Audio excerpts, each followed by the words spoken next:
High court में एक महिला ने अपने पति के खिलाफ केस कर आरोप लगाया कि उसका पति किसी दूसरी महिला के साथ रहता है। महिला की शादी सन 2003 में हुई थी, लेकिन दोनों 2005 से अलग रह रहे थे। पत्नी ने उसके साथ क्रूरता की है और अपने भाई और रिश्तेदारों से उसकी पिटाई भी करवाई है। ऐसा आरोप उसके पति ने स्पष्ट तौर पर अपने जवाबदेही में कही।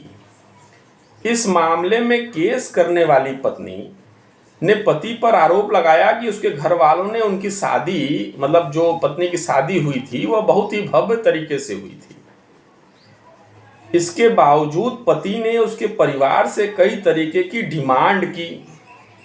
उसने आरोप में यह भी कहा कि उसकी सास ने उसे कुछ दवाइयां इस आश्वासन से दी थीं कि उसको लड़का पैदा होगा, लेकिन उसका मकसद उसका गर्भपात कराने का था।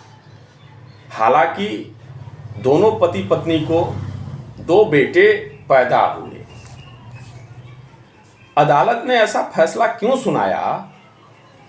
इसके पीछे अदालत की जो व्यू थी वो यह थी कि केस की सुनवाई करने के दौरान यह तथ्य सामने आया कि दोनों कई सालों से अलग रह रहे थे। हालांकि 2003 में शादी हुई, 2005 से दोनों अलग रह रहे थे। तो इस दौरान पति किसी दूसरी महिला के साथ रहने लगे।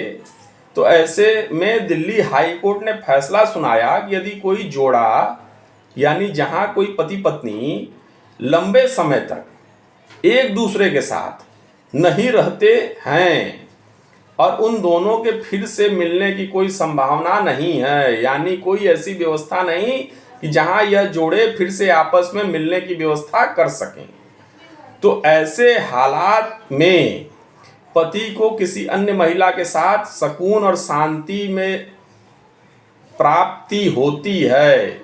यानी पति को किसी अन्य महिला के साथ सुकून और शांति से रहने लगा तो इसे क्रूरता नहीं कहा जा सकता।